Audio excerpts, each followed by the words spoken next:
All right, guys. Hey, what's going on? I am Joe McCall in the house. Gavin Timms. How are we? How are we, Joe? Awesome. I'm excited. Hopefully my video is okay. Is it all right, Gavin? Yeah, you're in. You're back. All Full right. focus.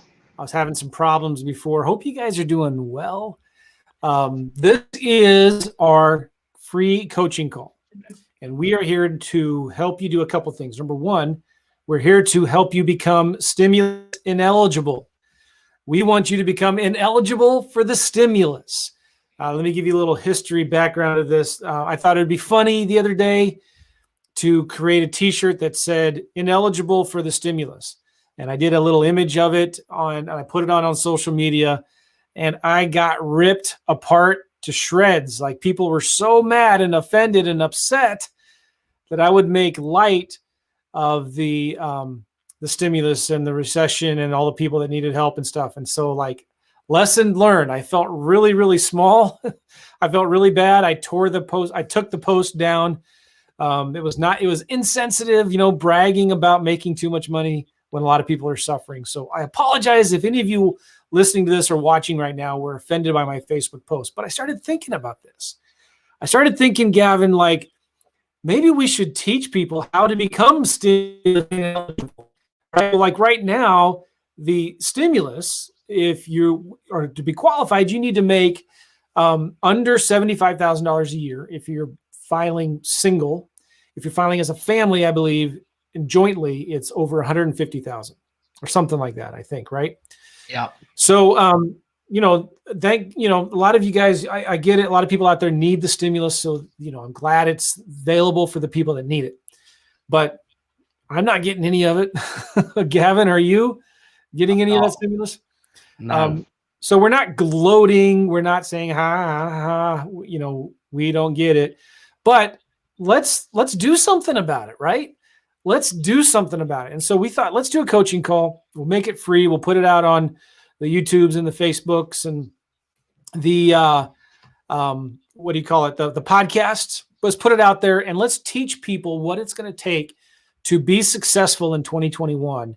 If you want to get more leads, if you want to do more deals, if you want to make more money in the fastest and easiest way possible, without using any of your own money for down payments, you don't have to go get financing. We're talking about fast cash, quick turn strategies.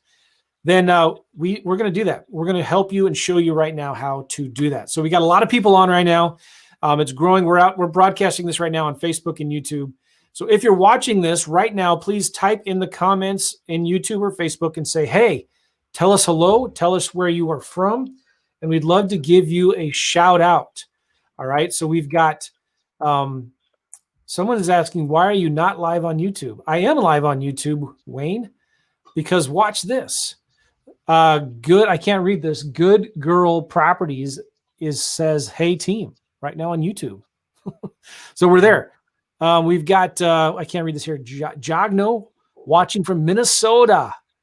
I didn't think you were bragging. Okay, well, thank you. Somebody saw my post and didn't think bad of me. And then Tim is also saying here, I would wear a shirt like that. So here we are, guys. We want to answer your questions. We got Joseph from Joseph Gambino. Hey, Joe from New Jersey. And Gavin, even right here, says hello. Look, I'm going to say hi to everybody too. Hey, everyone. And I just did a comment there on Facebook. Hey, everyone.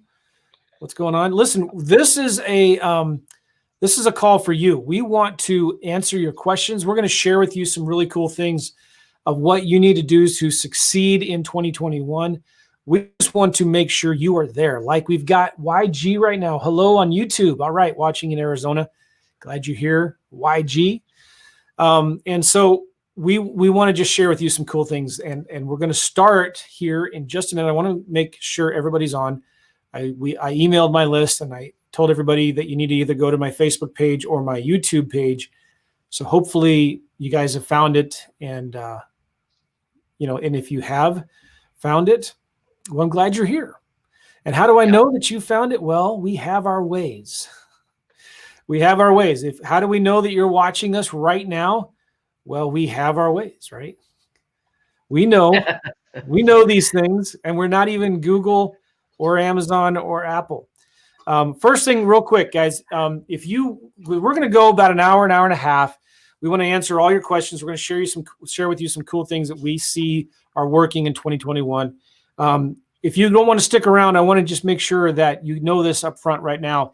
If you're interested in getting some help from me and Gavin, go to reinetwork.com/systems, reinetwork.com/systems. And on that page, we're going to tell you a little bit about this program we have where we will set up this stuff for you. You don't have to worry about it. You can just focus on making money. You can just focus on talking to sellers and making offers. We'll set up the systems and we'll give you the VAs and we'll do the marketing for you. So check that out. Gavin, you want to, I've been talking and talking. I'm sorry. No, you could. You're on a roll. So I was like, I'm just leaving you to it. But yeah, I do want to say real quick, I appreciate everyone getting on. I know it's late for the East Coast people like me. But yeah, as Joe's put that link on, we have got a couple of spots open next week for business setup. So if you're interested, make sure you get your application. We go in application order. We will get to everyone, but just bear with us. Sometimes it does get... we get a lot of traction with this, which is really good. And we do look at everyone individually. I just want to say this, that we have to make sure that you're a good fit for both ways. You're a good fit for us and we're a good fit for you. We do not take on everybody. This isn't a course. We're not trying to sell tons of them. We've got a couple of spots open for setup next week. So if you want in, make sure you go to that link, give us some information. We'll talk. If it works out, we'll move forward. So we just want to say that. Also, with everyone watching and if you're watching the replay on this, make sure you like and subscribe to the channel. Okay, so if you're watching on YouTube, I also have a YouTube as well, REI Network with Gavin Timms. You can go there as well. Make sure you like and subscribe. Check out what we've coming out. Just keep engaged with us. We're here. We're trying to give as much value as we can for you tonight. So anything that you need, any questions, we're going to try and cover as much as we can. You can text him again. Text him right now. Okay, nice. Let's go into, well, first of all, we got a lot more people coming in. I just want to make sure we're saying hi to you guys. This is from Pepe. You're welcome for doing this. Mark Monroe. I like Mark. He's in the house. Evening, gentlemen. We've got Wayne again from YouTube. We got Mar. What's going on, Mar? And we have these, man, you guys are just typing in so fast. Ronald, East Bay, California. Nice. This is a good question from Joseph. Where are all the motivated sellers? The same place where all the fish are, in the water. Well, we're going to talk about that because we're going to be talking about how to find the leads and what you need to be good at. Oh, look at this. Tim, come on. Tim said, I scored a deal during your 30-day challenge, holding the deed now, and I have a buyer getting financed now. Yes, Tim. Awesome. Woo! What Tim's talking about is a 30-day awesome challenge that we did recently where we went into a new market and did I went into 2 or 3 different markets. And by the way, if any of you are wondering, that was a 30-day market I did. I went into Nebraska, and I also went into a couple different markets, a little bit in El Paso, Texas, and I did some vacant land marketing in Jasper County, Texas. Just today, we got our second property under contract in Jasper County. In El Paso, we are working on a couple leads that are really solid. No contracts yet, at least as far as I know. I haven't talked to Esther in about less than 4 or 5 days ago. But we got this 20-acre vacant piece of land about 2 hours outside of Houston, Texas. We got a 20-acre piece of land under contract for $18,000. And guess how much it's worth? $80,000. All right. Nice. $80,000. Now, we're not going to try to sell it for $80,000. You know, how much renovations do we need to do on that? We can't on vacant land. Really? Well, you could go in there and put utilities in and all that, but we're going to sell it for probably $35,000, $40,000. And if similar properties are selling for 80, do you think we'll be able to sell it fast? Yeah. Our goal is to put this thing on Facebook Marketplace and get it sold within a couple hours. That's so, or we might we'll probably sell it for cash, but we could, if we wanted to, sell it for owner financing and get payments, sell it on terms. But those of you that are in the challenge like you, Tim, congratulations. I will be updating the membership site from that 30-day challenge with those details of these deals as they get done. All right. And Tim is in New Hampshire. Cool. Glad to see that. And Todd is in Chicago, from Chicago. What's up, Todd? How are you? And good. We got another question from Lamar. Lamar, listen, we're going to be answering all of the questions here in a minute. So as you guys go through this, if you haven't already, say hello. Tell us where you're from right now in Google and Facebook or YouTube, and say hi. Tell us where you're from. And if you have questions as we go through, we're going to answer all of your questions. All right. And again, if you're interested in working with us, check it out, reinetwork.com/systems. And look at this, Pepe. Oh, man, I did the 30-day challenge as well, and I have 2 houses under contract. I'm assigning one of these houses this Saturday for a $23,000 option fee. Man, this gets me excited and pumped. Congratulations, Pepe. That's awesome. Oh, isn't that awesome, Gavin? Yeah, Woo! That's why we do it, for them. Oh, it's man. Cool. It's cool for us to do deals. We've got, I think, 4 in closing. We've got 3 more under contract this week. Super active. And it's awesome, right, when your team does deals. But there's nothing better when someone has been following you, or you've said something where someone else gets a deal. And especially if it's their first deal or it's a big deal, it's awesome. It's something that I can't explain. I know you know what I mean, Joe, right? And people in the coaching industry, it could be golf or whatever. It's all them feelings of when someone else does it. It just means so much more. It's awesome. Really is. Pepe says, thanks to both of you. Man, I'm so proud of you guys. Pepe and who's the other one? Tim? Yep. Tim, yeah, proud of you guys. Awesome. Congratulations. Love it. So it makes it all so much fun and so worth it. All right, so the comments are coming in. And so we got some good questions here. Keep them coming in, and I will get to them. Like Harish, you've got a good question here about Zillow leads in California. William, you've got a good question here about doing deals out of the New York City area. And how do you find boots on the ground people? So those are good questions. We'll get to those here in a minute. All right, we want to talk about here, what do you guys need to do to succeed in 2021. All right. This is really important because if you want to, well, we'll talk about it here. I think this is the most important thing we can say here. You need to be brilliant at the basics. Okay. If you want to get more leads, close more deals, make more money, and automate, systemize it all, you need to be really good at the basics. We're not talking about anything fancy here. There is no magic pill. There is no secret formula.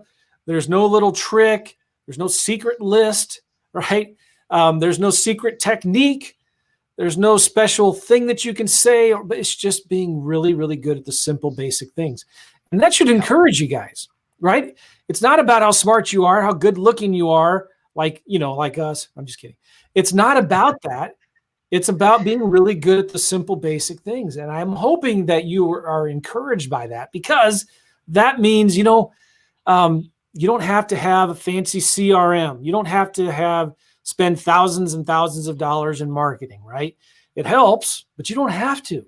You don't have to have 20 virtual assistants doing all of this stuff for you, right?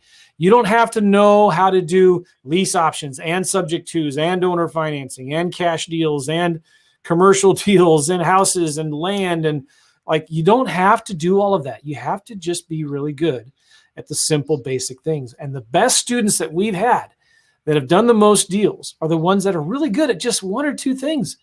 They're really good at these 1 or 2 things. And I feel like this is going to be really important for a lot of you guys. This is where you're going to find your breakthrough in 2021. If you're going to succeed and do some deals, make some money, and become ineligible for the stimulus, so that if it comes around a second or third time, you won't qualify. Wouldn't that be a good problem to have? You won't qualify for this. So what are those things that you need to be good at in 2021 to make a lot of money in the real estate investing business? Well, it's real simple. Marketing, because this is what the business comes down to. Marketing, talking to sellers, making offers, and following up. That's it. Okay. Talking, if you got to do marketing, right? You got to get the phone to ring, or you need to make the phone ring when you're calling people. And you need to learn how to talk to sellers. And we're not talking about like for marketing, we're not talking about sending thousands and thousands of dollars on direct mail. We're not talking about fancy, complicated Google pay-per-click or Facebook. All that stuff works, but like you don't have to do that. We're talking about simple, effective marketing, that like a laser beam, right? We're not spraying and praying and hoping that, we're spending thousands of dollars and one of these leads will stick, like throwing spaghetti on the wall. We're talking about hyper-focused, targeted marketing to the right people. And then talking to sellers, it's just a simple matter of asking questions, asking the right questions, and not spending, longer than 3 to 5 minutes talking to the seller the first time. You're just asking them questions, trying to find their motivation, okay?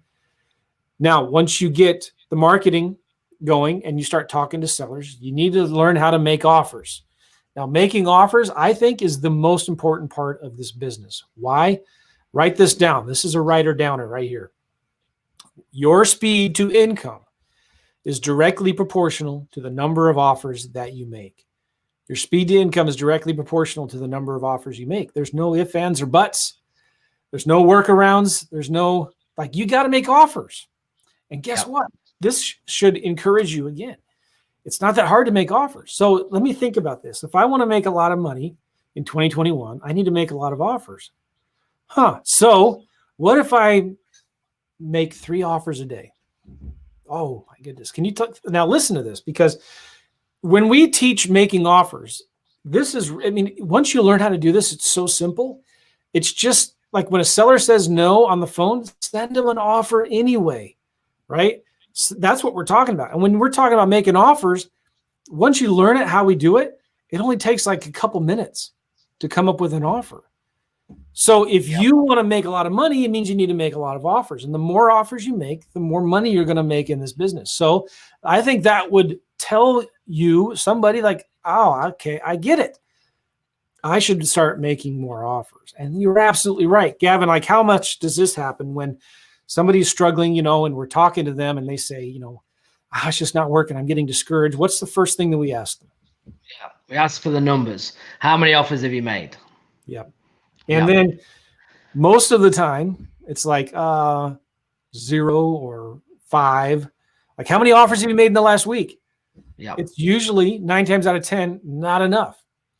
When somebody comes to us and says, I'm having trouble, how many offers have you made? And they say, well, I've made 50 offers. That never happens. It's like that's the craziest thing. With our most successful students, guys, it's real simple. They make a lot of offers. And they do the 4th step here of follow up. So once you've made your offers, then you follow up. And here's the powerful thing. And Gavin, maybe you can talk about this a little bit more detail, but like it's a game of momentum. It's like you're pulling a train and it's really heavy and you're pulling it with the rope and it's hard. But once you start getting some momentum, it starts getting easier and easier to pull, right? Yep. This is where the follow-up comes in, because month 1, you've made, if you're making 15 offers a week, let's say, and then at the end of that month, you should have made 60 offers.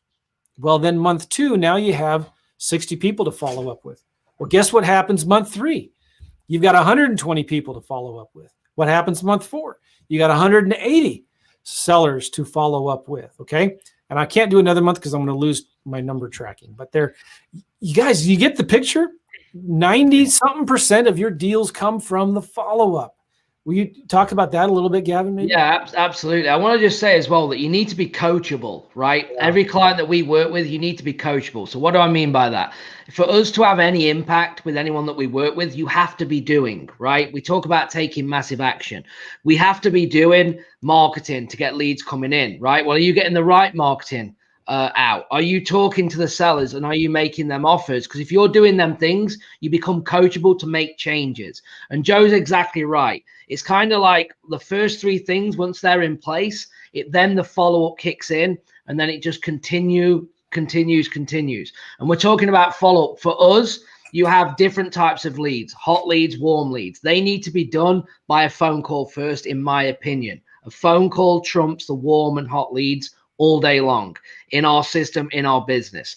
Anything that's a cold follow-up, someone that you just made an offer that wasn't really interested, then you can use automation to do that. VAs or systems like REI Simple to be sending things out. So that is just a point of contact that's happening for you. And as soon as they re-engage in a positive way, so what is a positive engagement? For me, anything but a no.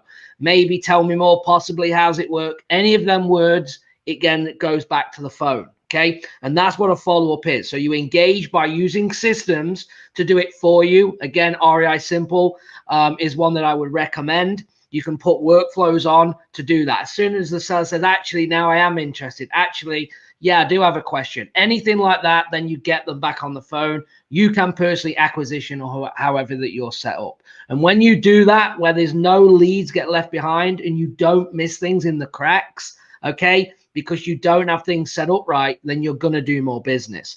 One of the first challenges that I do, if I get someone with experience that joins me that's not consistent and they don't follow up, the first thing that I make them do before we do anything, all right, and I'm sure I know some of you are on, so you know this, if they have 100 leads in the CRM, I make them go and call every single one of them back, okay, and I want to know how many sold because they didn't follow up. And that one hurts, right? But it's important. How many did you not follow up on?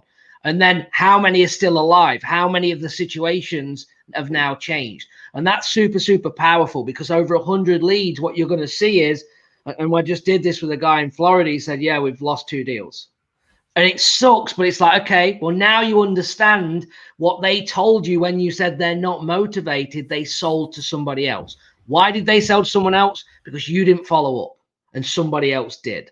And that is how you're going to maximize your profits, through follow-up.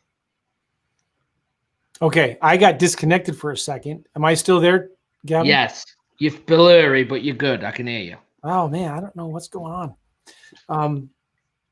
What? Real quick. All right, sorry. Follow-up's important. And by the way, guess who we have in the house?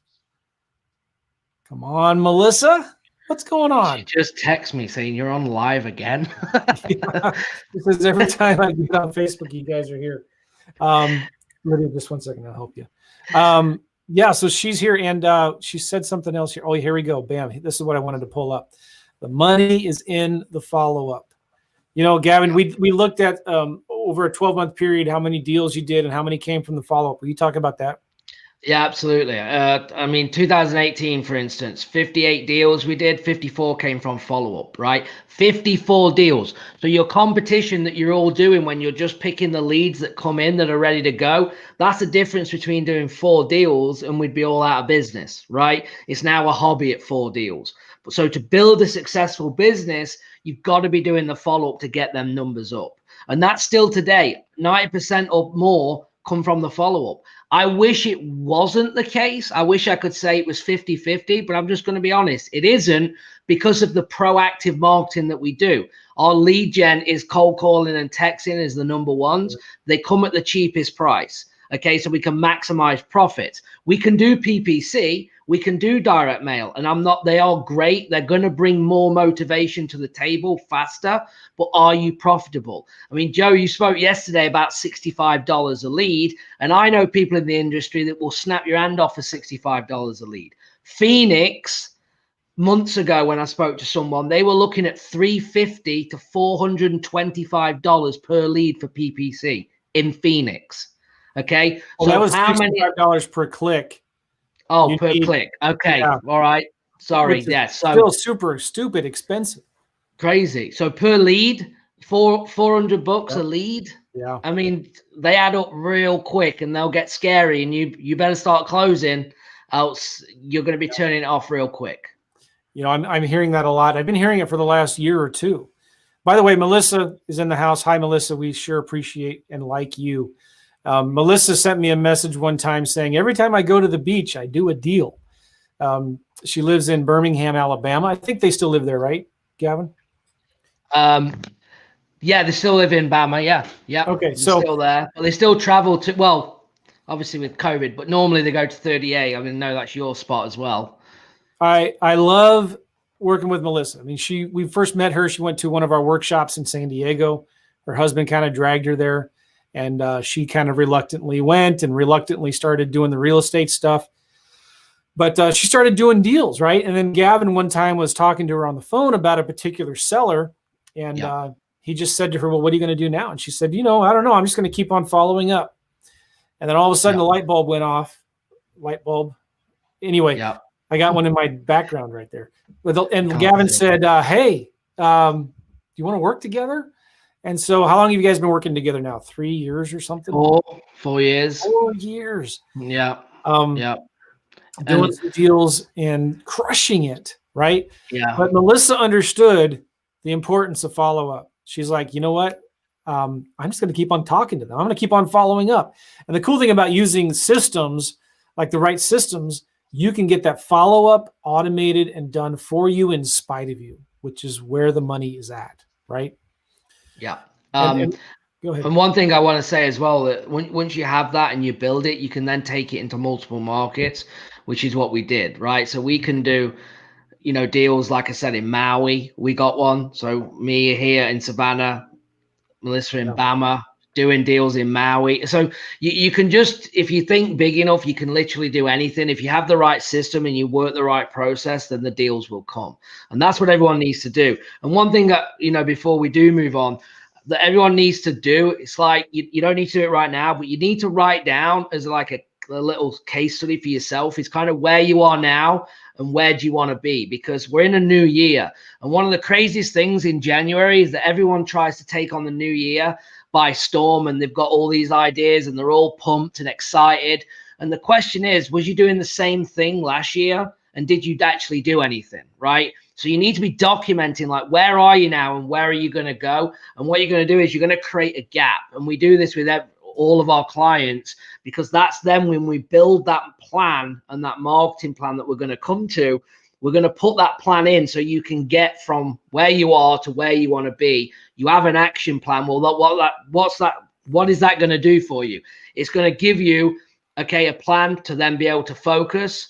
Okay, you're going to be able to take massive action. You're not going to get overwhelmed because you know exactly what you need to do. The overwhelm kicks in is because you watch normally too much training, right? Too many videos. And I know you're on one now, okay? But you got to take one thing.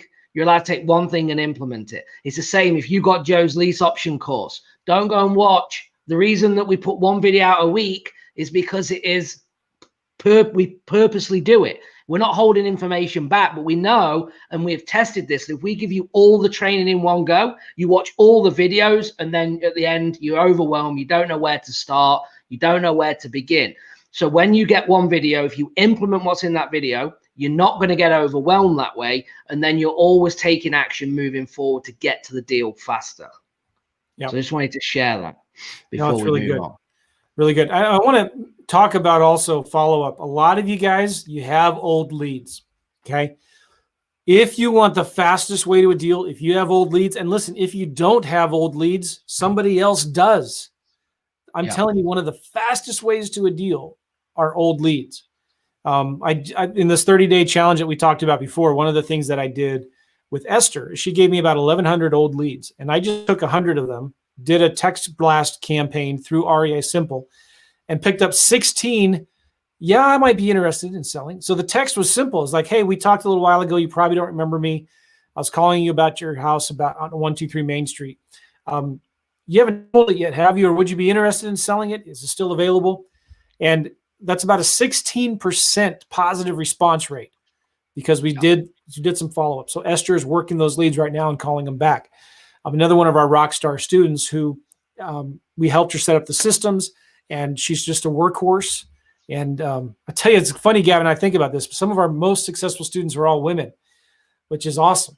Now we got some rock star guys. Until Steve Zimmer messaged me today. He said, I've got 5 contracts this week. I'm trying to get 6 in, but I don't know if I can do it.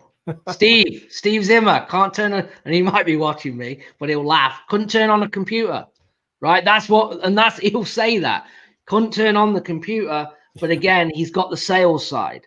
Yeah. So brilliant. I mean, they've come on, like them two, husband and wife, have just come on so much. All It's right. just And insane. I remember they were doing a little bit here and there before, but they were struggling to get momentum and they wanted some help with marketing. One of the first things we had them do is follow up with some of their old leads. And Gavin, you got a real cool story. I love you. I love it when you tell this. When you're first getting started in Phoenix, right? Talk about this. In fact, last time we did this coaching call, a guy named Ian from England Yeah. was actually on Zoom or was on Facebook here, and he said hello. And Gavin was at a coffee shop and he heard Ian talking about real estate, and his wife thought he was from Australia, and they got into a little argument about it. And Gavin started talking to this guy. He said, "No, I do property investing." Well, Yeah. okay. Fast forward a little bit. Gavin is now trying to do real estate in Phoenix, right? Yeah. And what happened? This is really cool. This is in So the context of following up with old leads. Listen to why this is so important. yeah, so I'd spent $750 on direct mail. Didn't get a deal immediately, right? I think it actually bought in back then was like 40 leads, which is like insane, right? I'd take that all day now. Yeah. So we got these leads, nothing's closing, don't really know what I'm doing. And I got on with a coach back in England, and he was like, have you been to, like, you got a network? And I was like, all right, well, so I go on meetup.com. Meet, MEET, up.com. I have to spell that out because my accent, people can't get it. So I did that Tuesday. I was like, oh, meeting tonight. So I call the organizer and I'm like, how is the meeting on? He's like, yeah, you just turn up. You don't have to like sign in or anything. Great. So I turn up and I'm basically in a room, 45 people in there. And it was still one of the best events. I talk about it because he made everyone stand up individually and say what they did, what they were here for. So you have wholesalers, rehabbers, hard money, private money, contractors. You have everybody there. So you can literally just write everybody down, like who you wanted to connect with. And it was kind of coming around and I was kind of in the middle. So I was thinking, all right, well, here's my chance. It's kind of coming. Like, what am I going to do? And I was like, just be honest, just stand up. Like, don't, because I mean, I'm a salesperson as well. So I can kind of BS a little bit. You I was were like, wearing a suit and tie, weren't you? I was, yeah. So it was summer. Oh, yeah, I was. So it's summer. It's probably 90, 95 degrees. And I'm in like slacks and a shirt, dress shoes, thinking, well, it's investors, right? I mean, surely they're all going to be in suits. So I roll up and everyone's in like shorts, flip-flops, t-shirts. So I stand out like a sore thumb already, right? So you can imagine, can't you? I'm from England. If that's not standing out enough, then I'm in this. I mean, it's like, what is this guy doing? Like, I could only think what people were thinking. So, but when I stood up, I just said, hey, I'm from England. And then they probably all thought, well, that makes sense what I was wearing. And I basically said, hey, I'm from England. I'm new to the business. I don't have money for marketing, but has anyone got any old leads? I believe I can close deals. Let's connect. And then I said, here's my number. And I sat back down. And then there's a lady kind of, as I looked left, and she said, oh, we need to connect. So I said, okay. So after she said, hey, I've got to go, but can we meet tomorrow at a coffee shop? I think we might be able to do something. So I said, yeah, sure. So we met at the coffee shop. She bought a laptop. She pulled a spreadsheet open and she said, I've got 60 dead leads. If you want to call them, I did mailers 3 months ago and she had the notes. And I could see it was in December, 3 months earlier. And she said, do you want to call them and see if there's anything there? And I was like, oh, absolutely. I'll call them. And they were dead. I mean, they were in the notes, dead. Like everything was, the statuses were all dead. So no problem. I'll call them. So I just individually dialed every single one. And then over a week, spoke to about 40 people, contacts, and we got 2 contracts. And they were the first 2 contracts that I ever did. Both of them closed. They were small deals, but there was so much that I got from that because I would even say I don't believe in luck because I think you make your own luck, right? So I had to be in the right place. I had to create the opportunity. But the key was that I learned from the get-go that this is follow-up. These people have said this that I could see in the notes. And then when I have a conversation, that has now changed. So whatever they were told before, over a period of time, it's changed. I remember the first deal, the lady said, we offered 85,000 in the notes. And she said, no, I'm going to put the money in. I'm going to clear it out. I'm going to do it up and I'm going to sell it myself. Okay, no problem. 3 months later, she'd not done a thing. Same position. And she said, yeah, I've not done anything. I think I'm actually going to just sell it. So we did. We bought it, and that was the first deal just because of the timing. But then the best thing is that I'm very big on creating opportunity. You have to seek opportunity. I just recorded a podcast on this today. Seeking opportunity. No one is going to come to you. You cannot stand on the sideline. You have to get and make things happen. So, of course, she thinks now, looking at me, I've just closed 2 deals from nothing. She thinks like this guy's brilliant and he's new. So she's all fired up. So I was like, well, look, what if you pay for the marketing? I'll do all the calls, lock the deals up, and you can get rid of them and move them. Right. Because I was scared to death of contracts. I didn't want to like putting things in my name. I didn't know what I was doing. And that's what we did. So she started spending $2,000 on marketing. I was taking the calls, doing the follow up, getting deals. And that's how I started. And then from that, worked with another 2 people doing the same thing. So I had 3 people all marketing, and I just sat on the phone all day, just trying to lock deals up. And that was it. You know, I love it. I love it. The money is made on the phone. Cool. Absolutely. Yeah, the money's, and you're exactly right. I mean, this is where it's at. And the good thing is, and the way that we teach it is that if this isn't your strong point, and we say you've got to outsource it, you've got to partner up, you've got to do something because someone's got to be on that phone. There's certain positions, again, brilliant at the basics, the 4 basic things that need to happen in every business. And if you're not covering one of them and there's a gap in there, then the whole thing won't work. If you don't market, you've got no one to speak to. If you market and you don't talk to anyone, well, you can't make an offer, or you can make cold offers and you need to then quadruple your marketing, right? If you don't follow up, then you might do 1 deal in every 100 and something leads. So all these things have to come together. And if the basic things, then you'll grow. Very good. And I'm watching my video right now on YouTube, and my image quality is horrible. Yeah, it's like you were painting and I've just smeared it with my hand. You're there, but you're not there. So frustrating. I just spent a lot of money with this whole setup, the camera, the lights, the microphone, and it's not working.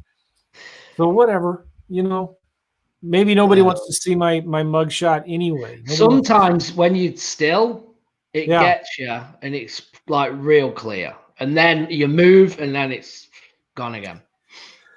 Okay. See, I'm doing those of you that are photographers, I did it like a digital zoom with the camera. So it's not like a lens where you zoom, it's like a digital zoom. And I think that's causing my problems. So I need to get a new lens or move the camera closer. You're good. You're good. You're back. We'll see. All right. So just summarize again, guys. So far, you got to be brilliant at the basics. Okay. Which is the basics, marketing. Really, there's only 3 things: marketing, talking to sellers, making offers. Follow-up is just a given, but that's part of making offers. Okay. You need to be following up every single month with all your old leads. And so if you don't have any money for marketing, first thing I would tell you to do, go find another investor, another wholesaler who has a bunch of old leads, and say, hey, listen, can I follow up with your old leads? And you pay me $1,000 out of each deal or whatever. Okay. No good wholesaler that has old leads is going to say no to that. Like, that is amazing. If somebody were to come to me and say, hey, could I work your old leads? I say, in a heartbeat. Yeah. Follow up with them. So especially if you're getting started out, just say, you know what, pay me $1,000 or half of the deal. Right. And you can get people to bring you their old leads. So that is going to be huge, especially going forward if you're a new beginning investor. Because here's the other cool thing about this.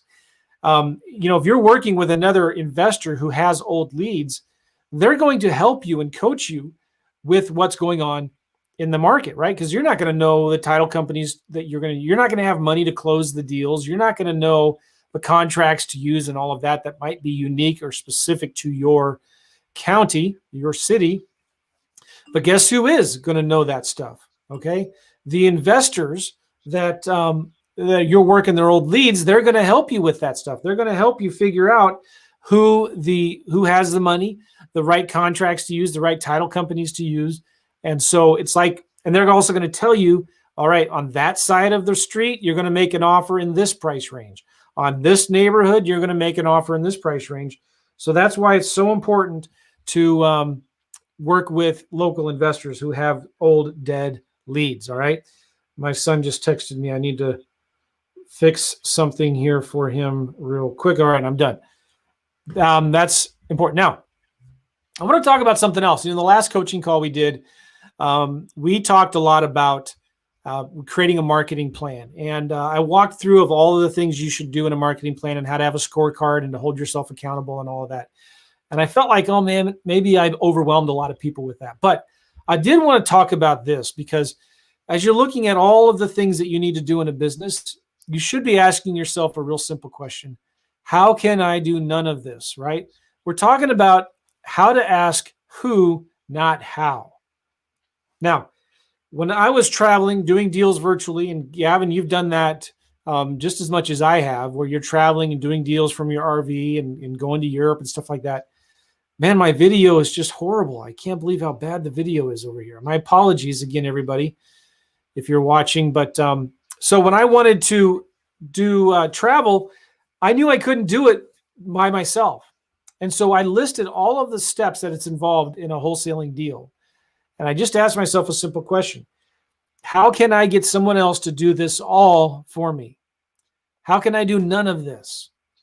And so a more important question to ask rather than like, how do I do the websites? How do I do the CRM, the database? How do I do the marketing? Should I use yellow paper or white paper, red ink or black ink? Or how do I do all of this stuff? Stop asking that question and instead ask the question, who? Who can I get to do this direct mail for me? Who can I get to give me the list? Who can I get to help me set up the systems? Who can I get to make those cold calls? That kind of stuff. That is what successful entrepreneurs do. That is what successful business owners do. This applies to everybody in every industry, all right? Stop asking who, stop asking how, start asking who. Okay? All right. One more thing I want to talk about too, when we're looking at 2021, that I think is going to be important for you and critical for you to have success are virtual deals. Okay.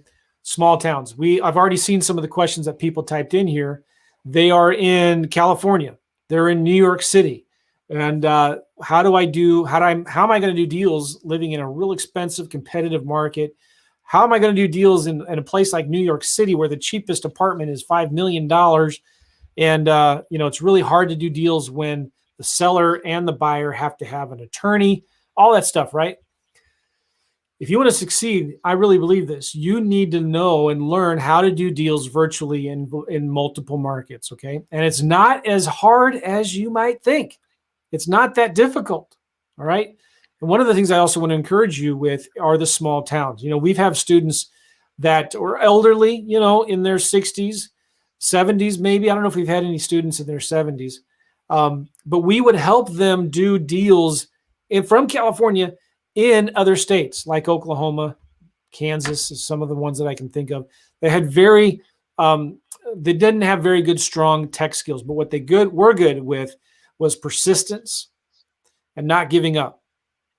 They knew how to pick up the phone. They knew how to talk to sellers, but they found other people, boots on the ground, that could partner with them on deals. All right. So to succeed, guys, I'm telling you, you need to learn, or you need to stop being afraid of virtual deals, right? You need to be open to the idea of going into new markets and doing deals in new markets. And also, don't be afraid of the small towns. There is so little competition. Let's say you're in Dallas, Fort Worth, right? It's really busy. You should take a look at the 2 to 3 counties out and look for those counties that, I don't know, maybe have at least 100,000 people in them. There is a lot of opportunity, very little competition. One of the people that I've learned a lot of this from is Larry Goins. His name is Larry Goins, and he's a friend of mine out of Charlotte, North Carolina. Been doing deals since the 80s, right? And he's old school. He likes direct mail because it's consistent, and he can get good leads from it. Well, he was doing a lot of deals in Charlotte, and it got very, very competitive. Big hedge funds came in town. A lot of other, the training companies came through in town and started teaching people how to do marketing. And so all of a sudden he saw his lack of competition shrink. So he started getting a lot more competition. Anyway, so he went from seeing his direct mail response rates go from 2 to 3% down to maybe half of 1%, which is ridiculous, which is what a lot of people are seeing now in places like Phoenix and Nashville and Denver and Los Angeles and all that. So he started going out, 1 or 2 counties out. And I'm telling you guys, even today, and I talked to him, I just saw his somebody from his team the other day. They're getting 2 to 3% response rates right now on their postcards, which is crazy, right? In these small towns, virtually no competition. And for him, and I've learned a lot from him over the last couple of years, and this is what we're doing now. As long as the house is on a paved road and it's 30 minutes from a Walmart or a Dollar General, he will get it under contract and he will wholesale it. There are buyers there. And he just uses local realtors to help him sell the properties. So there's a lot of opportunities in small towns. We have some mutual friends that are crushing this right now in small towns. So I just wanted to say this as part of like a strategy in 2021 going forward. If you want to succeed, you need to start looking at virtual deals and you need to start looking at the small towns. Don't be afraid of the small towns. Okay. Yeah. You want to add anything to that, Gavin? No, I mean, you're exactly right. The one thing I will say, just be careful if you use anything like heat maps or population maps that you can use. You want to really go around the counties when it's as Dallas was a good example, right? But I'll give you some places in like Mississippi, Jackson, Mississippi. You couldn't go on the counties outside because there might not be a house that exists in there. So you need to obviously look at that. But any busy cities, 100%, you should be going around the outside. And I think that's going to be huge for you in any marketing that you want to do as well. Direct mail, but also cold calling, texting. Any of them will work as well. The other thing I wanted to touch on would be focus on motivated sellers. Yep. Okay. Stop trying to turn non-deals into deals. This is probably one of the biggest things that I get with the clients, and Joe sees as well. Yep. When someone wants to just keep thinking it's a deal and looking at every different angle, if the numbers don't work, the numbers don't work, right? You need to move on and follow up until the numbers do work. Now, obviously, we're here to solve problems, but I get the craziest things. Like this seller is really motivated, so motivated, and they've got to sell, and they're happy to do a lease option, right? Or whatever it is. They're happy to do a lease option, but they want $50,000 down. Well, they're not that motivated because they don't need $50,000 down. Why do they need $50,000 down, right? So the deal just isn't going to work. So if it doesn't work, move on. Focus on the motivated ones. They're the ones that get your time. I have a rule that if someone is not giving me the time of day, doesn't really want to tell me about the house, not really interested, then my offer gets about 2 minutes to make, right? I only want to listen and deal with motivated people, and they're the ones that I'm going to spend more time with. And if you do that in 2021, you're going to be more successful. This camera isn't any better, is it?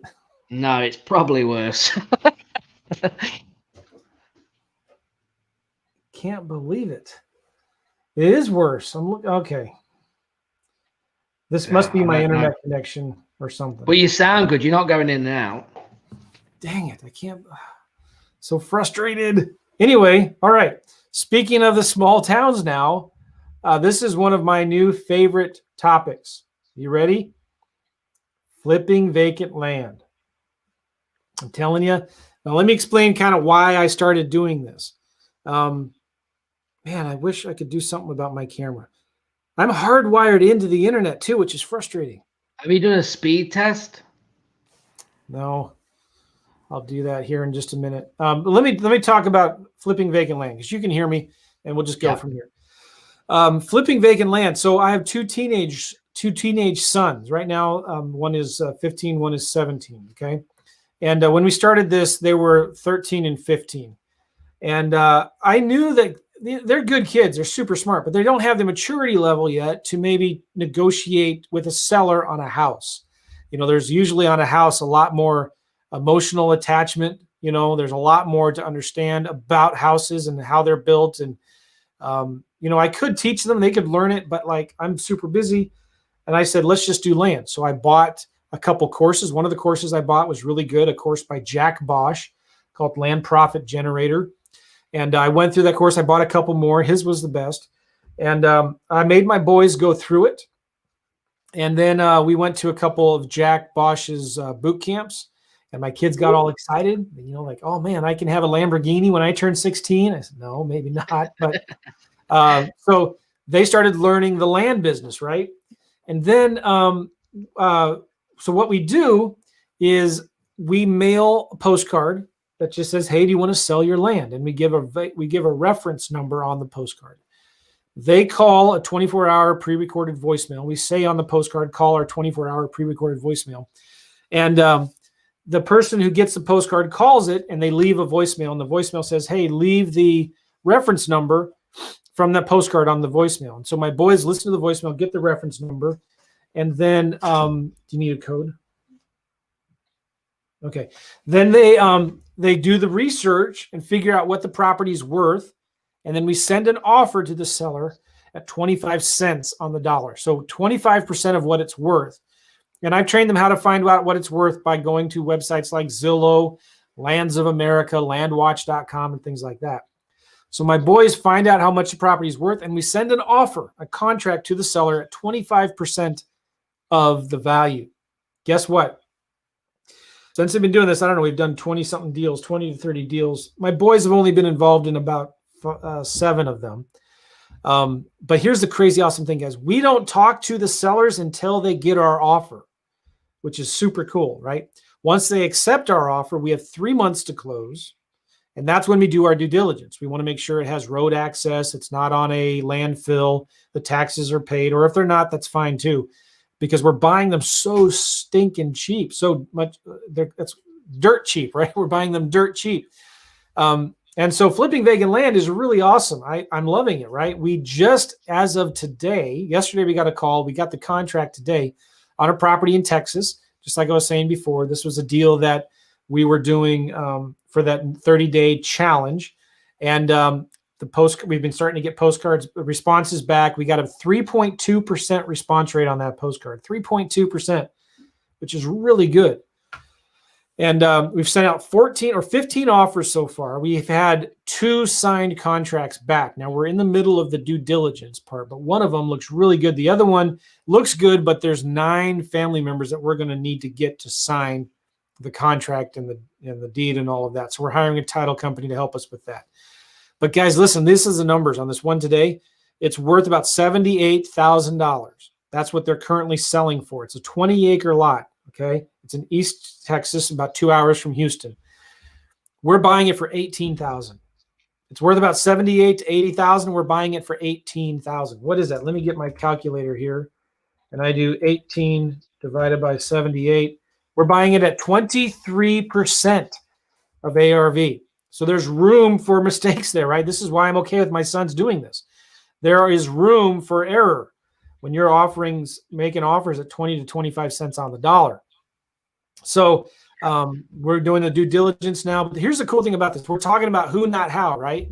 So I've set this up where my boys make the offers, and then I have a business partner in this little business here, side business, that does the disposition. So we are doing the acquisitions, and my friends are doing the dispositions. They're actually doing the research and selling the property, and we're splitting the deal. I believe it's 45-55. So I'm making 55, they're making 45. And it's awesome. They love it, right? Because they don't have to do the marketing. They don't have to bring the money to the table to close the deal. We make the offers, we get it under contract, we give it to them, and then they take it from there. And it's a great side hustle. Well, here's the thing. Don't be afraid of vacant land. There's a lot of opportunity now. And especially since Biden, if you believe he is elected president, he's going to be coming in office on January 20th, most likely now, right? In 6 days. Well, there's a lot of people in the survivalist prepper communities that are going crazy right now wanting vacant land. They want to buy some land so they have a place to go bug out, right? A place to go hide their guns from the government, because they're going to come and take them all away, right? They want to hide their food, and they want to have a place where they can go build a cabin or just ride their 4-wheelers or hunt or do shooting practice or just hide from the government. All right. You see what I'm saying here? So the demand is really rapidly rising for this vacant land. There's people in Houston that are literally, I'm not trying to knock anybody. I'm not trying to talk about politics. I'm just telling you what's going on right now. Our phones are lighting up for this land. People are looking for vacant land where they can go and camp or maybe build a cabin in the future. Or like where we are in Texas, a lot of people harvest the wood. They will buy this land depending on how old the trees are, and will cut the trees and replant new trees. Or they just want a place to ride their four-wheelers and go hunt, things like that. All right, so flipping vacant land is pretty cool. And so we buy them at 25 cents on the dollar, and we sell them for 60, 70 cents on the dollar. And sometimes we sell them, and that's for cash. Sometimes we sell them on terms with owner financing terms. So I'm excited about that. All right. I just want to point out something real quick. So the idea of what Joe's just said, right, is that he's built something, right, where he didn't have to do anything in a way, right, because it's outsourced. His boys can get involved. They can learn the business of making offers. So that ticks a box, right, and it's being done. And then he has a partner on the ground, a partner that's going to be doing the rest of the work. So you need to think when you actually look at, like, from a lifestyle business, you have to look what you're trying to do, and then you can implement it. Really important. So Joe knew what he was trying to do. So then he could go, okay, well, if I do this and this, and I do the marketing, and this person does this and this person does that, then it all comes together, and then money's made. And that's how you need to start thinking this year, is that you don't need to attack everything on your own. Okay. Collaboration. All the deals I do is some kind of partnership, whether it's flipping, whether it's wholesaling, lease options. There's always other people involved with all the deals that I do. Okay. And I think if you do that, yes, you're splitting profits. Yes, you're sharing profits. But what's more important, your time, all the money yourself? I mean, what is it? You got to figure that out. And once you do, you can implement the plan. Yep. Oh, you know what, Gavin? I think might have found out what my problem was with the videos. You're clear. I might clear now, but where's my thingy? Dang it. I think I found out. You know what it is? There you are. Wow. I use a backup software called Backblaze that's been running in the background. Oh my gosh. I just stopped it. That's been sucking up all my bandwidth because it's using the upload. Because it's uploading these monstrous files to the backup to the cloud, and it's only supposed to run at night. Right. Oh, hopefully we'll see if that works. Yeah, you're better right now. So I just paused it. Oh my gosh, I feel so much better now. I think I figured it out. All right, anyway. It looks like you're in a studio now.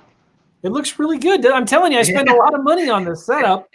I don't have much yet behind me. I have a friend who's an interior designer who is going to help me get some better decorations and stuff.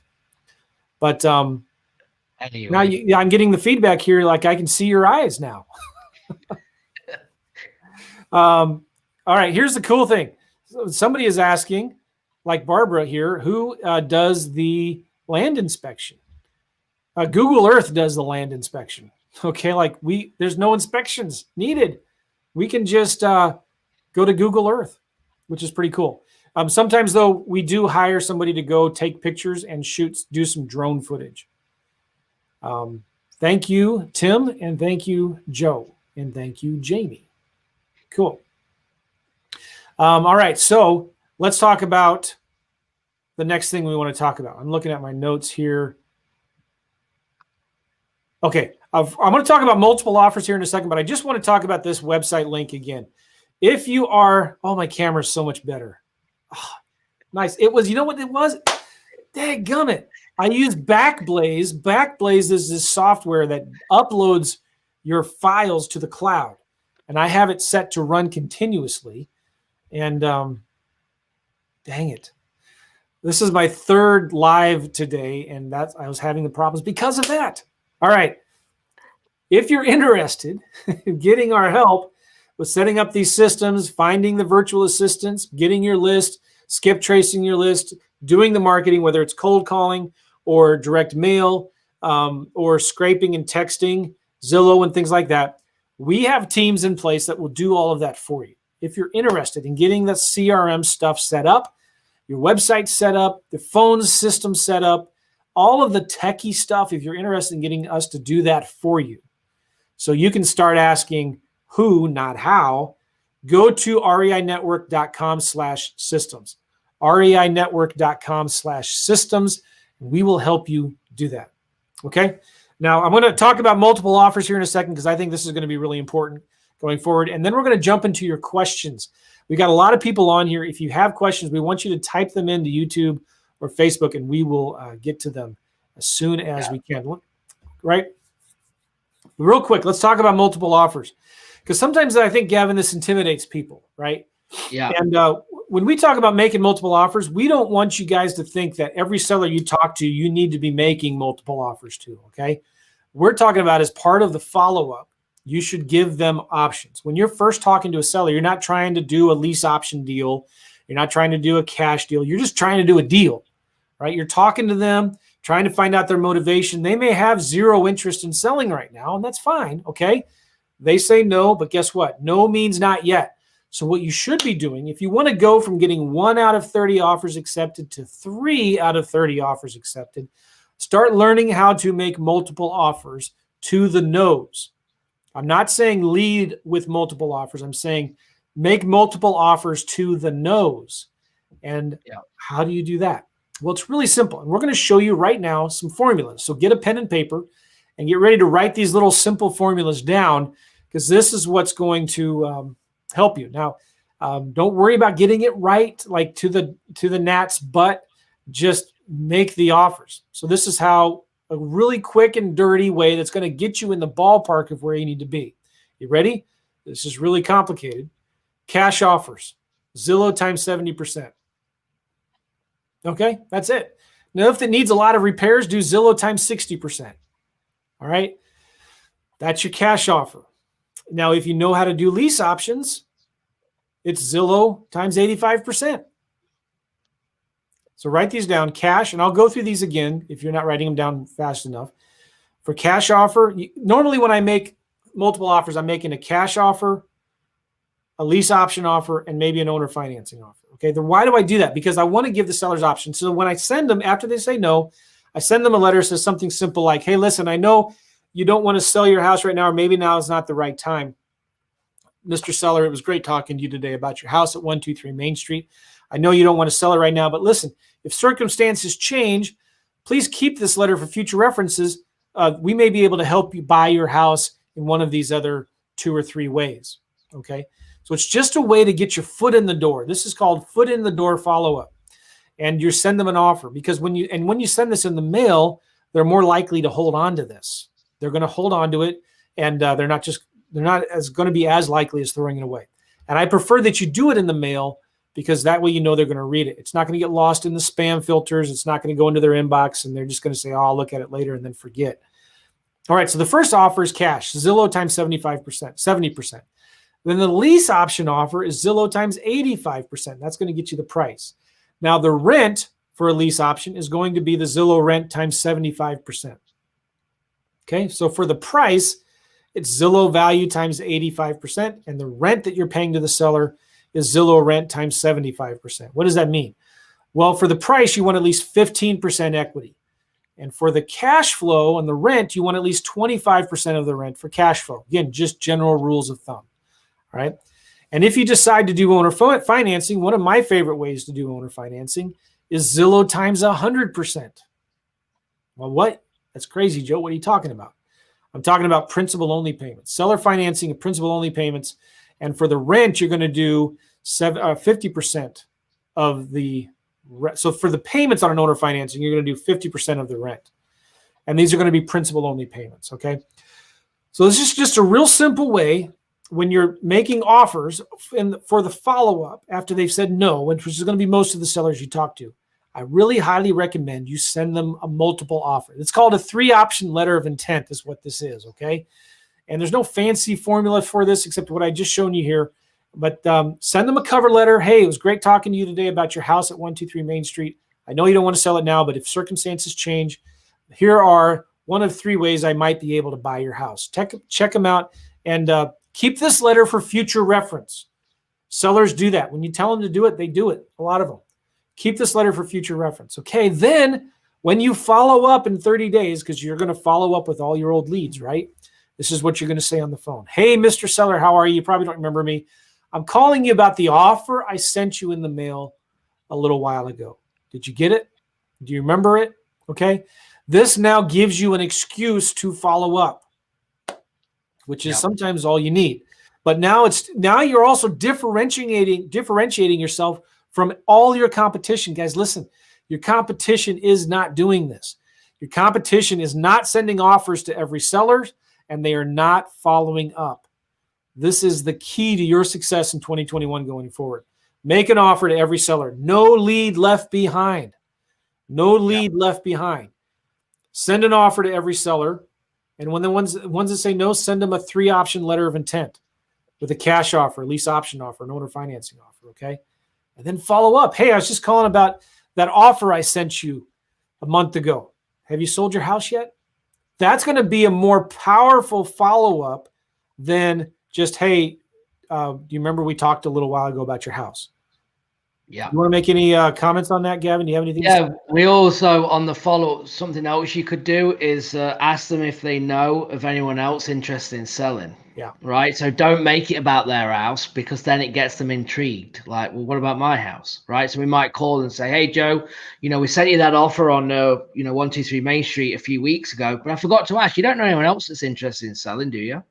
So I don't make it about that, because that's automatically going to come up here in a second as we start to engage, right? So you just have to look at different plugins. And I mean, I always believe with any conversation, whether it's a cold call, whether it's you're trying to engage someone for the first time, the first 10 seconds that what you're going to say needs to be engaging and needs to kind of throw them off to then want to speak. Does that make sense? Yep.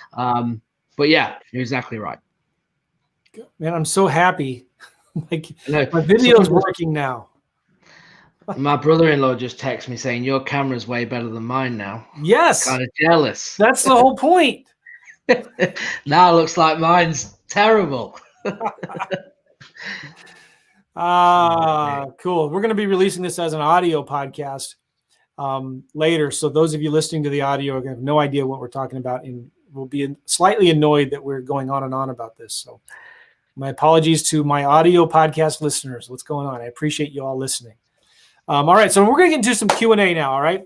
We're going to get into some Q&A, answer some questions, because I know a lot of you have been having them. Again, I just want to remind you, REINetwork.com/systems. If you want our help setting this stuff up for you, if you want our help helping you get the CRM set up where you can put in some numbers and it will spit out this 3-option letter of intent and send it to your sellers for you. We can show you how to do that with REI Simple. But go to REINetwork.com/systems, REINetwork.com/systems. And if you have questions right now, please type them in the comment box of YouTube and Facebook, and we're going to go through them right now. Somebody from Facebook says here, good looking, Gavin Timms and Joe McCall. Finally clear. Nice. Barbara says, thank you. You're welcome. Bob's got a good question here. Do you use double closings for your land? The answer is usually not. For the vacant land that we do, because we're buying it so cheap. Most of the land we buy is like $2,000. Now we're starting to get into bigger properties, which are going to take, about 18 grand.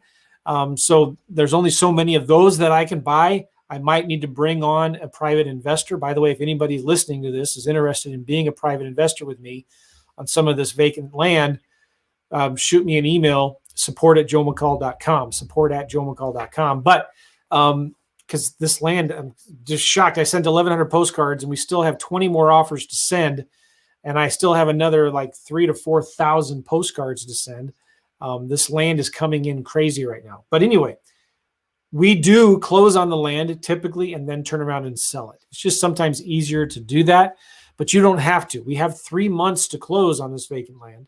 And so you can do a double close, same day double close if you want to.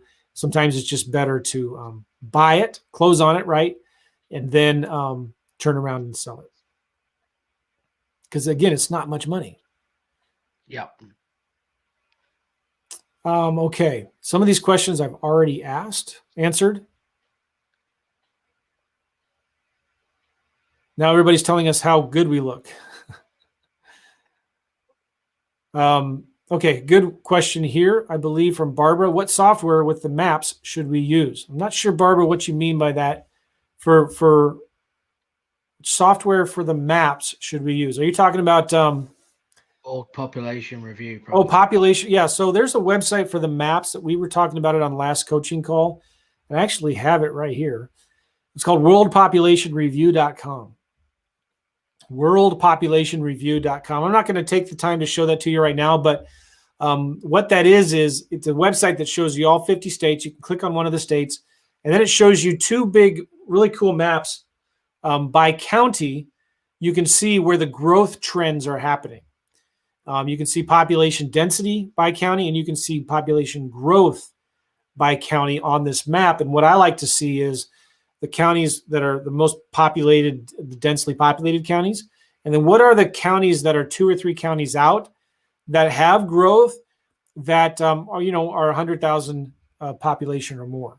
And that's a good place to go find counties to start targeting. So again, worldpopulationreview.com is a place you can go check that out. Okay. We got some new comments here and questions. That's a good question from Marlon. Focus is important. You got to focus on the one thing. It's just sometimes hard to block out the noise.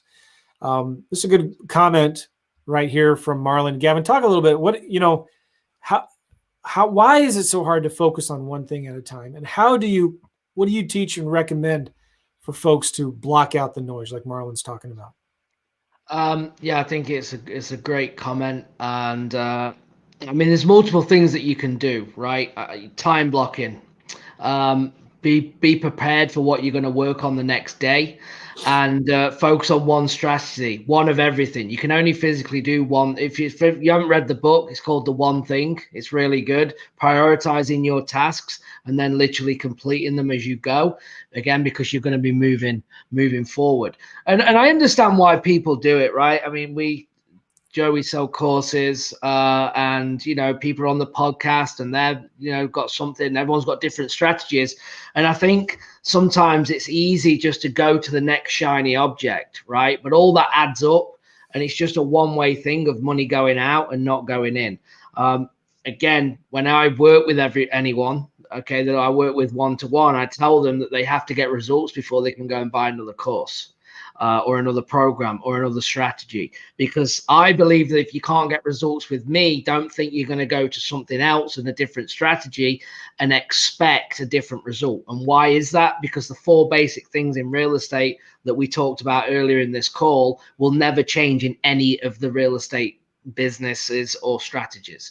They're all the same. You're marketing in some capacity. You're talking to sellers. Again, you could say, well, hold on, land. Yeah, land, maybe not. But the majority of the others, you will be making offers and you will be following up. So focusing on one strategy is super important. And then you need to break it down and say, right, I need to get this out, because without getting this marketing out, or hiring the VA to do the marketing, or whatever your next thing is, you need to do that before you can then get on the phone. And I think if you break it down like that and then schedule your day to then block time to say in between, 3-hour blocks, 9 till 12, I'm going to achieve these things. So I'm not a big fan of putting pressure like 15 minutes. I've got to be doing all these things. I just like saying this window of time, I want to achieve these things. And in this window, I want to achieve. And the last coaching student that I did this for, I'm working 11, 12 hours a day. And all I said was, okay, well, the day down, what do you do? So we went through from the silliest things like eating breakfast, reading, watching the news, doing this, doing that. And then I'm like, I answer emails. How long do you want to answer emails? 2 hours? Yeah, you can have 2 hours. And basically what we did was we did all of that, okay? And he was finished by 3 o'clock in the afternoon instead of 7 o'clock. And it was his day that we planned, and I gave big margins. And why is that? Why could we plan that day and finish 4 hours early? It's because he's not prepared. He sits there and thinks hours a day, what should I do next? There is so much headspace lost through should I do this and should I do that, or should I get on Clubhouse and watch this person speak, or should I go on YouTube and watch Gavin and Joe? Whatever it may be, right? Oh my gosh. But the thing is that you have to plan, because if you put the plan in for tomorrow and know the schedule, you can knock it out. You'll achieve a lot more by staying focused. Yeah, let's not talk about Clubhouse, shall we? Yeah, no. That's got to be one of the hugest, biggest time sucks that I've ever known. I know some people that are spending 10 to 12 hours a day on Clubhouse. Yeah, it got me. I did about 5 hours the first weekend. When you invited me. It was your fault. I lost like 5-6 hours of my life. And I'm like, what am I doing? I can't operate this week doing this. And I've hardly been on since, because I had to. It's all talk, all talk, no action. Show me the money. You can't show me the money on Clubhouse. Now there's a place for Clubhouse. I'm not saying this, but what's your speed to income is directly proportional, not to the number of hours you spend on sites like Clubhouse, not how many podcasts you listen to, not how many YouTube videos you watch, although we're glad you're here. We're glad you're listening and watching this right now, but your speed to income is directly proportional to the number of offers that you make. So get out there and start making some offers, right? That's your one thing that you should be focusing on, making some offers. Got a good question here from Carlos, real quick. How do I do lease options as a realtor in Texas? It's kind of forget about doing lease options as a realtor in Texas. This would be my advice, right? You can do lease option assignments in Texas as a realtor. But I think it'd be easier to do them as an investor. So if you're going to do lease options, do lease option assignments. If you're going to do lease option assignments in Texas, then do them as an investor, like my good friend John Jackson teaches, and we have a module with him in the course. Okay. All right. Let's go to the good question here from Virginia. From YouTube, even if they say they aren't interested, you send them an offer, you just mail it to them? The answer is yes. Okay. The systems that we set up for our coaching clients in REI Simple, you can create a real simple offer and email it to this company that we use, who will print it and send it in the physical mail next day. So next business day, they will print your letter, your follow-up letter, your 3-option letter of intent, and we'll send it to the seller, and the seller will get it in a couple days. Okay. We believe in sending these offers in writing, because your competition's not doing it, and it's more likely to be read and kept and saved from the sellers. All right.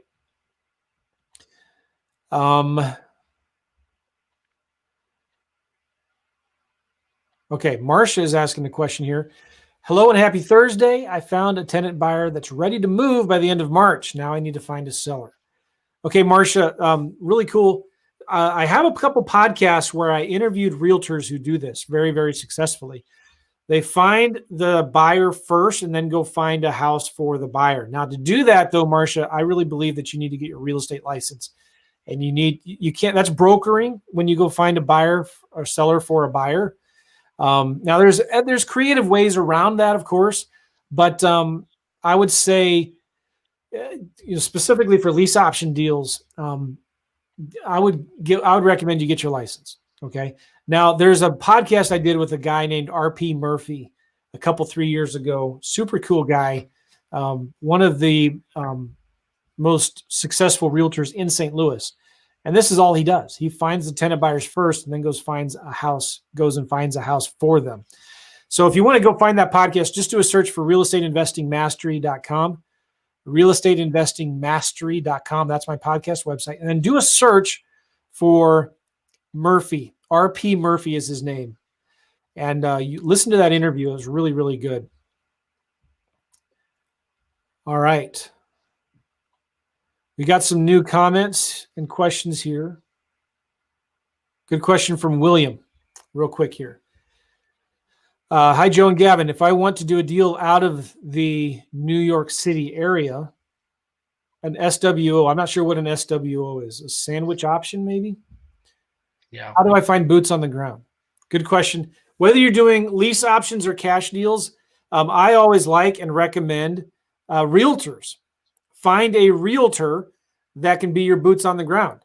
And if it's a lease option, you pay them a leasing fee of usually 1 month's rent, and they can take care of all that stuff for you.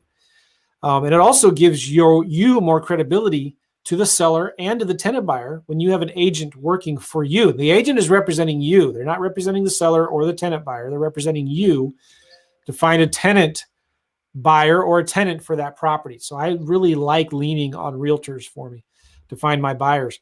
The same with the cash deal. Okay, go and find a realtor to help you bring buyers for your deals. Okay, they can be your boots on the ground. They can take pictures. They can help show the home and all of that good stuff. Yeah. All right, question here from Harish. How you doing, Harish? I could not see many Zillow leads in Central California. I need help in finding different areas. So, anywhere in California, it's going to be hard to find leads on Zillow. One of the techniques that I like to use and teach is finding rentals and for sale by owners on Zillow and sending the seller a text or an email or a letter. And if you have the right systems in place, reinetwork.com/systems, plug. We can set up these systems for you that with just a couple clicks, we have a company that will scrape the leads from Zillow. You can skip trace them. You can send a text to the person who has the phone number on Zillow, whether it's the owner or the property manager.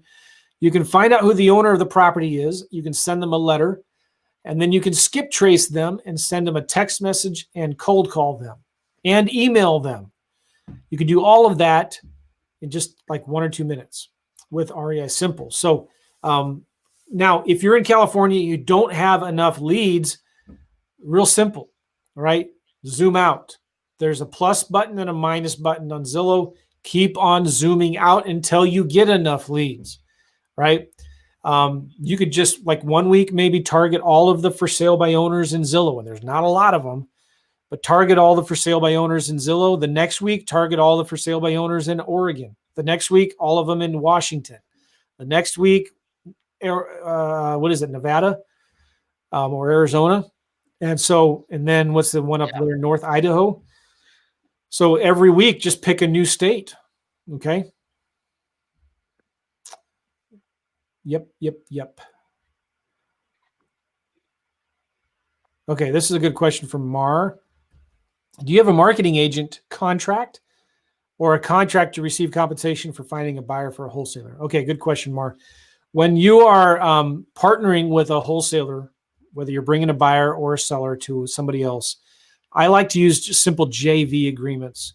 Or to be more specific, if you don't have your license, Mar, I'd recommend getting the property under contract with like an option agreement or something like that. That way you have some equitable interest in the property and you're advertising or marketing the contract. Okay. So if that's how I recommend you do it. Yeah. That makes sense. Okay.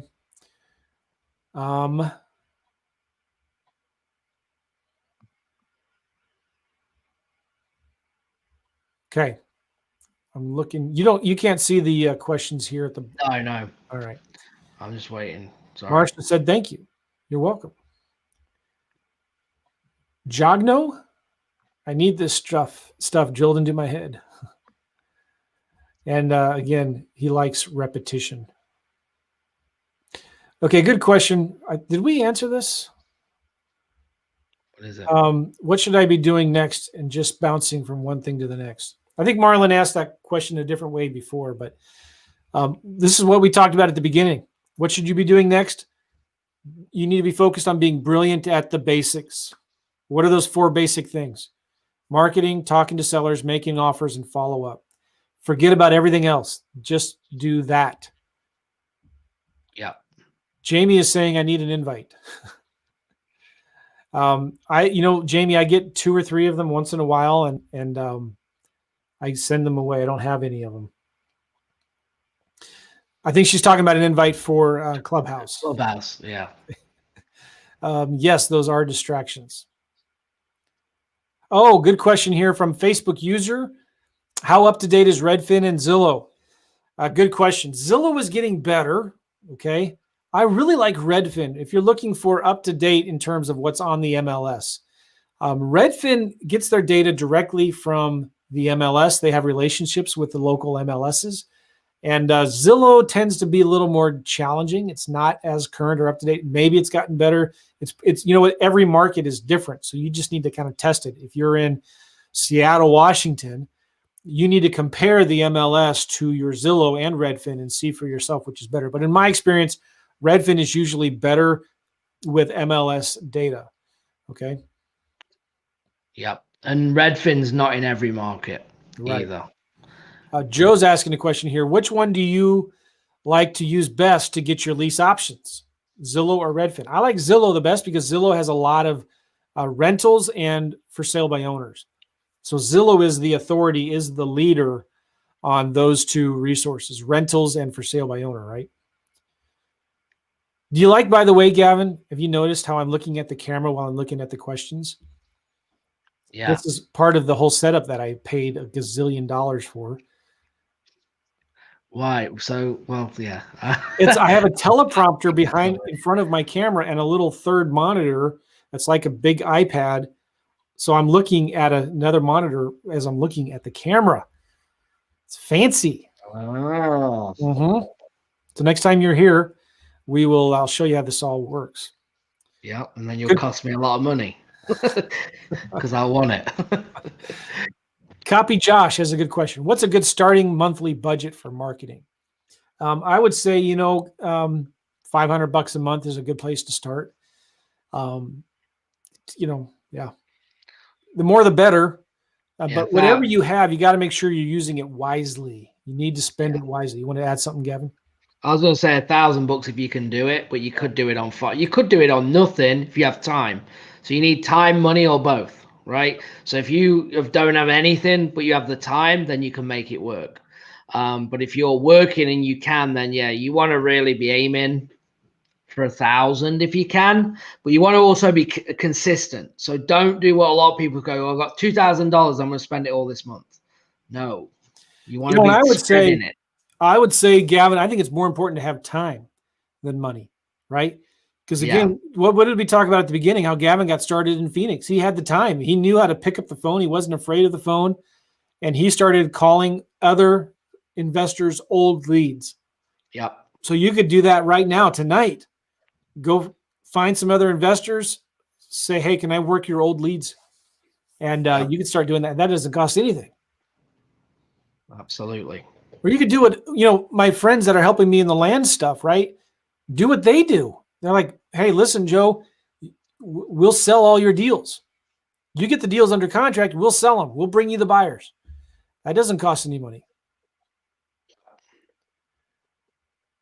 All right, we got some more questions here. Yeah, Barbara here says, I have time, but no money. One of the things that Gavin and I met at a workshop in Spain. I was doing, I've done 2 or 3 workshops in Spain.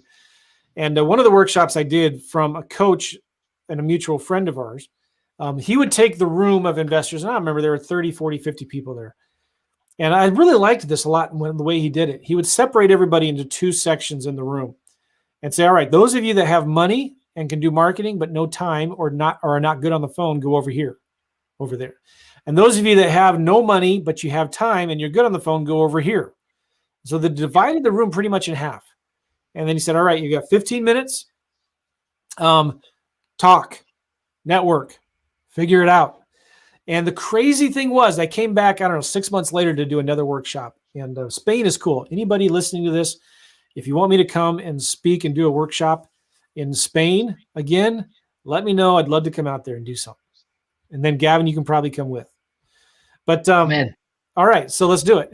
Anyway, the crazy thing, I came back 6 months later, and there was at least 2 or 3 different, not companies, but partnerships that were crushing it, doing deals because they found somebody that was deficient in what they lacked, or they had what they lacked. You know what I'm saying?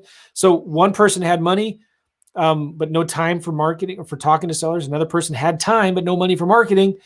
And they started working together. One guy did the marketing, another guy negotiated the deals and got them on a contract. So start networking with people in your community, in your investment world, and find out who are the ones out there that don't have the money, that has, yeah, you know what I'm trying to say. Yep. Collaboration. Competition doesn't exist. There's only collaboration. All right. Yep. I wish I could say I figured that out and made that up, but I think that came from Tom Kroll. All right.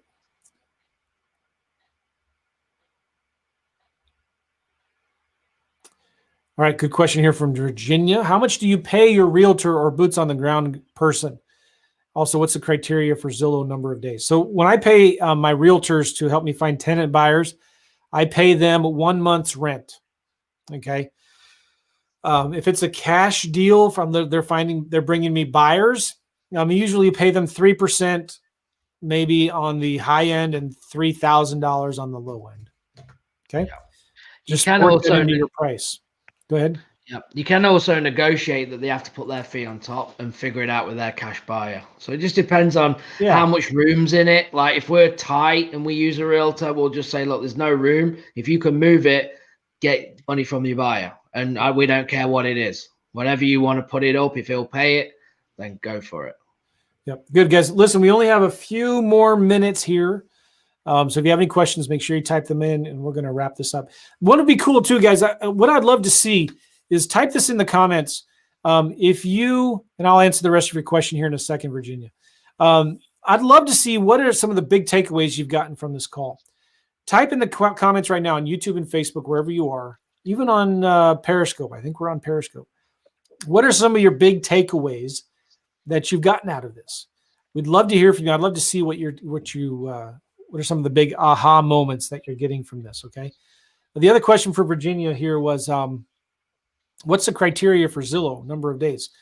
So when I'm looking for sale by owners or rentals on Zillow, I'm just looking for all of them. I don't care about number of days or how old they are. I contact everybody.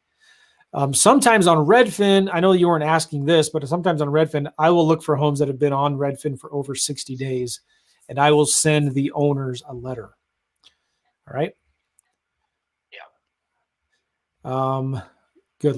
We got some more questions here and comments. All right. Barbara, her big takeaway is partner with someone, and I'm great on the phone. Bam. All right. Barbara's selling it. Mm-hmm. Someone needs to get in touch with Barbara. All right. What else, guys? What else are some of your big takeaways that you have gotten from this? And if you have any more questions, we just have a few more minutes. I'm seeing the chat go crazy over here. Sometimes the chat on YouTube and Facebook does not come over here to the StreamYard tool that we're using. So here we go. Oh, I love this one.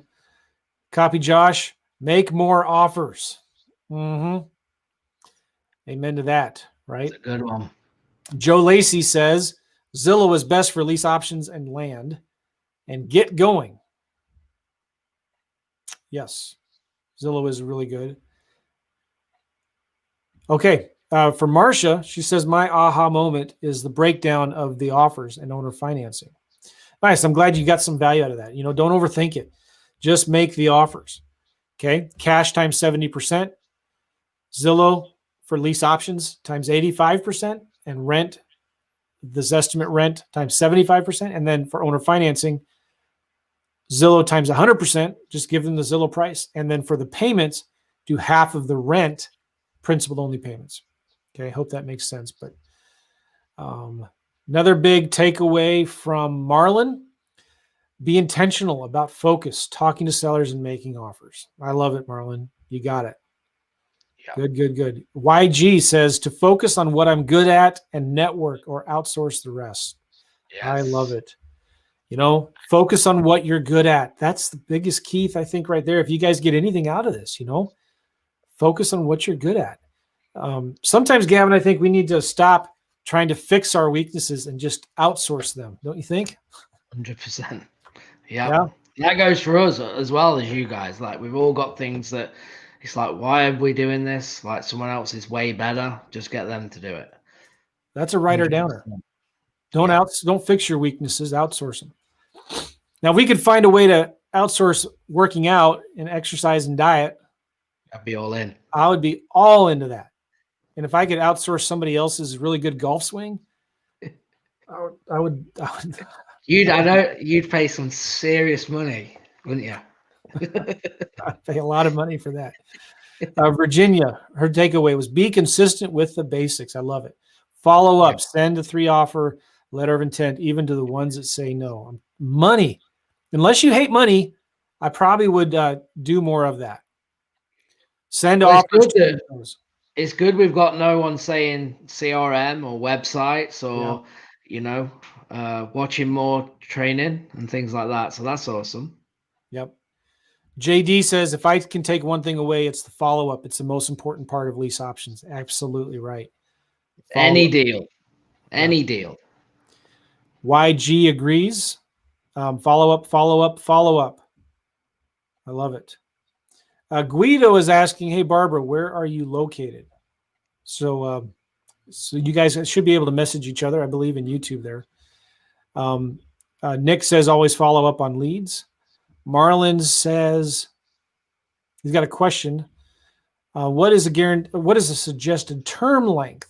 24. So when you're doing seller financing offers, it kind of depends on the cash flow. Really, it really depends on the cash flow. So if I'm getting at least a couple $300 a month in cash flow, I want it to go as long as I can. So start with 20 years, which would be 240 months, right? I would start with that. And then I'd be willing to bring it down a little bit if you can get the seller to agree on a good price.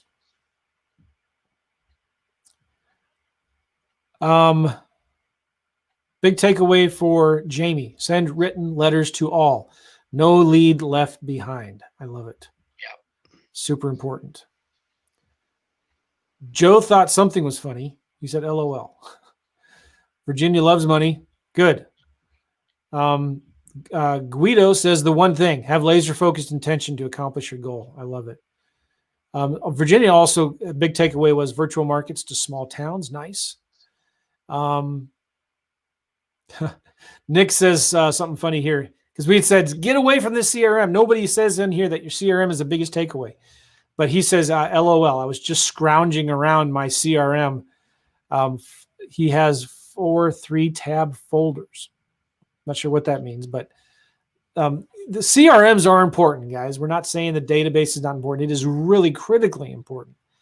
But don't focus on that. Like I used to say when I used Podio a lot, and I used to teach people a lot about Podio, I would say, show me an expert in Podio, and I'll show you a broke wholesaler. Yep. Right. We had a student once, can you remember at that workshop? And everyone was just like wowed by his Podio. Yeah. And then we said, how many deals have you done in the last year? And no, you know what it was? We didn't even ask him that. We said, show us your off, because he had an app for offers. He had thousands of seller leads, and we said, show us your app for offers. How many offers? He was like, it was like 2. He's like, oh yeah, and I don't do any deals. But everyone was, even we were like, this thing's impressive. Yeah. But he makes no money. It doesn't matter. Yeah. So Sharon says it's hard to pick just one takeaway. Make offers. Stay focused. Very good. All right, guys, listen. We need to wrap this up. I sure appreciate you all. I appreciate you guys putting in some really nice comments in here and asking some questions and participating. If you can, give us a thumbs up. Please like this video. Subscribe to my YouTube channel. I'd appreciate it. Gavin has a YouTube channel at REI Network. If you just Google REI or YouTube search for REI Network, you'll see Gavin Timms there. Subscribe to his channel. Subscribe to this YouTube channel here. I come out with videos about 2 to 3 times a week. And I have some really, really cool plans lined up for 2021. I'm going to start teaching more detailed, in-depth marketing strategies on my YouTube channel. And I'm going to start really diving deep into some marketing that you can do that will get you some leads. I feel like I want to focus on marketing and automation in 2021 and in terms of my podcast and YouTube videos and stuff. So I'll be teaching a lot more of that. Yeah. And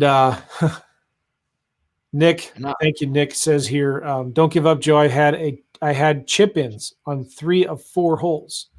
Gavin, 2 were for pars. The last was a birdie. Nice. Jamie's subscribed to both channels. Awesome. Oh, Bob is saying he wants more Deals Gone Bad videos. I did 20 podcasts on Deals Gone Bad, and I'm kind of done with talking about bad deals. I don't want to talk about any more bad deals. So I'm thinking of doing a new podcast series about first deals. I want to start interviewing people to talk to them about their first deal. And that should be, I think, probably more fun and entertaining. But I am going to take those 20 bad deal episodes and turn them into maybe a book and call the book How to Lose Money in Real Estate. And I'm sure it'll sell 1 million of them, right? Yeah. Joe says, thank you, Gavin. Joe, awesome. All right. So again, guys, go to reinetwork.com/systems, reinetwork.com/systems. If you would like to work with us, we'll set up your systems. Gavin, why don't you talk about what happens when they go there and what's the process and how that all works? Yeah, so you go there, guys. Click on the go to that link. Click for the application. Just fill out the application. It's going to take you 2-3 minutes just to give us a bit of background on you, and then we'll get on the phone. It'll be me or my operations manager that will get on the phone with you, and then we just look at kind of where you are and what you need, and we'll talk to you about kind of what we do and how it's going to work. I can give you a little insight. On the calls, the first thing is I teach everyone like individually. So I look at you, no one's the same, your market, virtual, where you're at in life, what have you got a job, you don't, time, all these things. And then we come up with a game plan. We come up with some goals, game plans, and then we'll start implementing the systems. So we'll put them systems in place to fit around you, to give you then the best chance of getting results. And that's kind of what we do. And then we have, there's more coaching if you need that, but if you don't, then you don't have to have that. And that's kind of it. It's pretty simple. No sales in it. And yeah. Go on. You want to hear something funny? Chris Chico, mutual friend of ours, posts something on Facebook. So it's funny, like you see these people post things on Facebook like, hey, I'm on Clubhouse. Go see me here, right? Somebody posted, what'd you say, Gavin? What did they say they post? They said something like, no one cares if you've been on stage with Grant Cardone. On Clubhouse. Yeah, on Clubhouse, yeah. No one cares if you've been on Clubhouse. So Chris Chico, he does not have an iPhone. He has an Android, and Clubhouse is only available on the iPhone, says this, just like everybody else's post, it looks like. He says, hey, if anyone wants to connect with me on Clubhouse, hit me up at Chris Chico does not have an iPhone. And just put it all in one line. I see. And iOS, and I need to get work done.com or something like that. Chris Chico does not have, this is all one word with the @ sign. Chris Chico does not have an iPhone. I can't read it. It's so long. The word is like 300. Yeah, I seen it earlier. You saw that? Yeah, and I think he spelled it wrong, which doesn't help trying to read it. All right, so I think we're good. Awesome. I appreciate you all. Again, give us a thumbs up if you like this video, and share it if you want us to do more like this, and subscribe to our channels. Go to reinetwork.com/systems if you want to work with us. Appreciate you guys. Thank you, Gavin, so much. Thanks, Joe. Thanks, guys. Have a good one. See you guys. Bye-bye.